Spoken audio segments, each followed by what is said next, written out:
আপনাদের সবাইকে স্বাগত।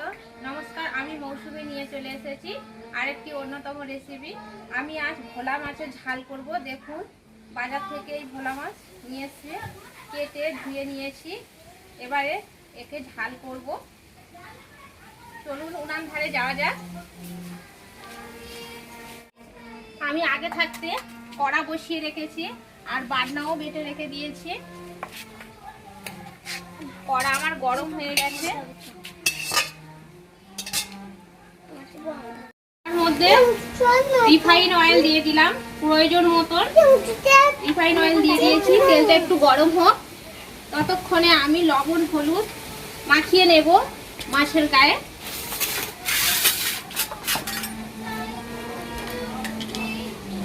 দেখুন, এই যে হলুদ নিয়ে নিলাম, মাছের ওপরে ছড়িয়ে দিলাম। এবারে লবণ নিয়ে নিলাম প্রয়োজন মতন, খুব বেশি না, অল্প সামান্য দিয়ে দিলাম। দিয়ে ভালো করে এইভাবে মাখিয়ে নেব। আপনারা তো অনেক রকমের মাছের ঝাল দেখেছেন, কিন্তু এই রেসিপিটি আপনারা দেখুন, নিশ্চয়ই ভালো লাগবে। আর এটা সুন্দরবনের নদী থেকে ধরা এই ভোলা মাছ, খুব স্বাদের হয়, খেতেও সুস্বাদু। দেখুন, আমি হাত দিয়ে দেখে নিচ্ছি আমার তেলটা গরম হয়েছে কিনা। দেখুন, একটু বাকি রয়েছে তেল গরম হতে। আমার ভোলা মাছ মাখিয়ে নিয়েছি, কি সুন্দর জল ছেড়েছে দেখুন মাছ থেকে। আর তেল আমার গরম হয়ে গেছে। এবারে মাছগুলো ছেড়ে দেব।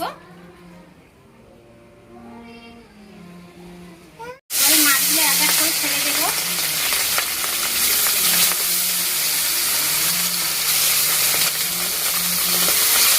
দেখুন আমি কিভাবে মাছ দিচ্ছি। একদিকে খোঁজা দিয়েছি, তার লেজের দিকে আরেকটি মাছের মাথা দিয়ে দিলাম। এইভাবে দিতে হবে, তাহলে অনেকগুলো মাছ একসাথে দিয়ে ভাজা যায়। আর দেবো না, থাক, দুটো পরে ভেজে নেব।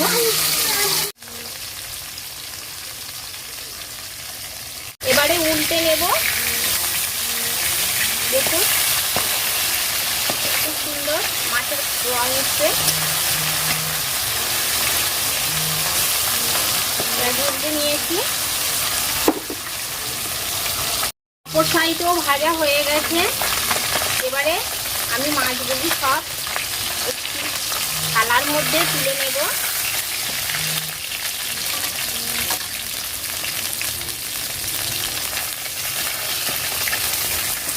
এই মাছগুলো খুব নরম হয়, ভেঙে যায়। এই সাবধানের সাথে তুলতে হবে।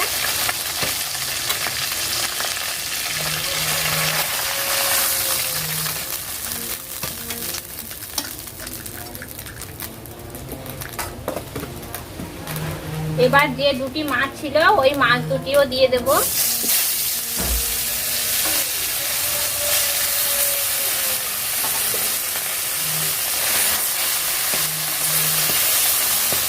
মাছ দুটি দিয়ে দিলাম।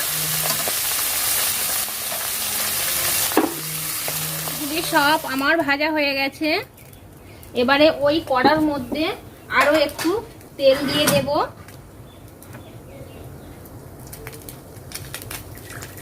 আরো একটু রিফাইন অয়েল দিয়ে দিলাম। এবারে দিয়ে দেব পেঁয়াজ কুচি। এটি আমার দুটি পেঁয়াজ কুচে আগে থাকতে রেখেছিলাম, এই যে। এবারে দিয়ে দিলাম কাঁচা লঙ্কা কুচি। এটি 5টি কাঁচা লঙ্কা চেরা করে নিয়েছিলাম, চেরা করে।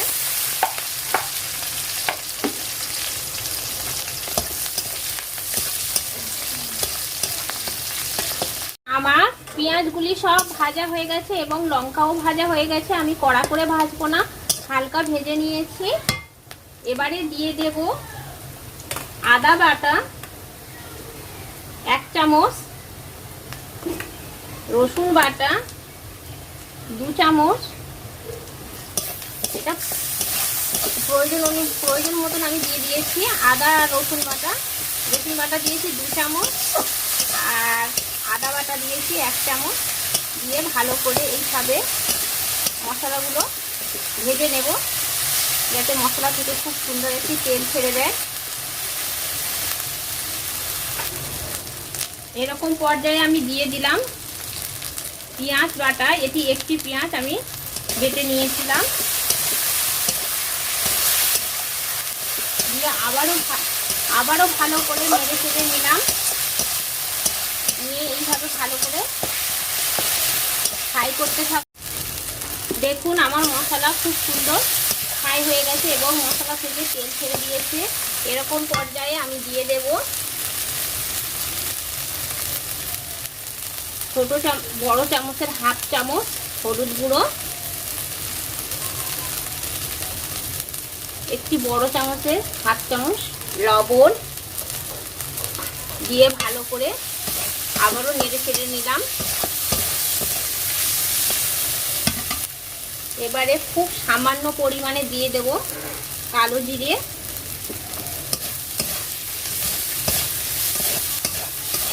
কালো জিরের গুণাগুণ অসীম। যেসব গর্ভবতী মায়েদের দুধ হয় না, হ্যাঁ, সেসব মহিলারা যদি এই কালো জিরে বেটে খান তাদের দুধ হবে। দেখুন কত সুন্দর ফ্রাই হয়ে গেছে।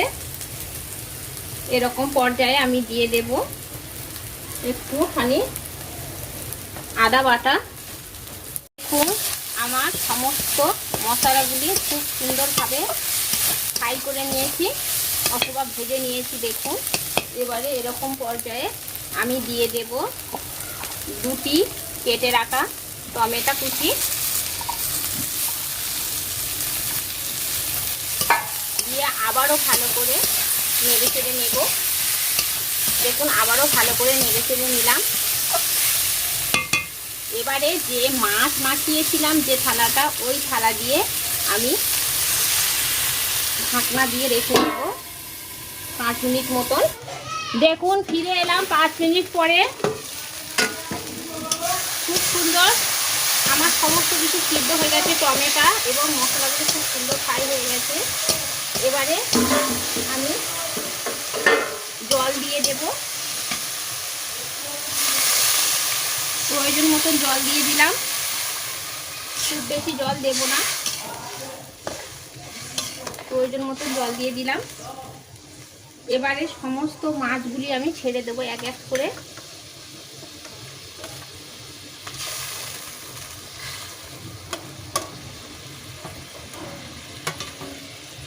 সমস্ত মাছগুলি আমি ছেড়ে দিয়েছি, দিয়ে আবারও ঢাকনা দিয়ে রেখে দেব 10 মিনিট। 10 মিনিট পরে ফিরে এলাম। দেখুন আমার রান্না সম্পূর্ণ কমপ্লিট হয়ে গেছে। এবার এরকম পর্যায়ে আমি দিয়ে দিলাম সামান্য কাশ্মীরি লঙ্কার গুঁড়ো রং হওয়ার জন্য।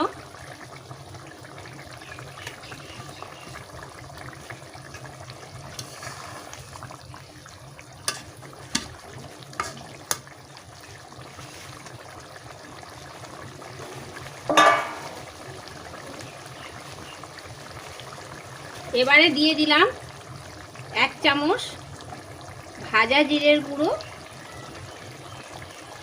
এবারে দিয়ে দিলাম হাফ চামচ রাঁধুনি, দিয়ে আবারও ভালো করে নেড়ে চেড়ে নেব। এমন করে আলতো হাতে নাড়তে হবে যাতে মাছগুলি না ভেঙে যায়। দেখুন আমার রান্না হয়ে গেছে। এবারে উপর থেকে গরম মশলা ছড়িয়ে আমি নামিয়ে নেব। দেখুন আমি উপর থেকে গরম মশলা ছড়িয়ে নামিয়ে নিলাম।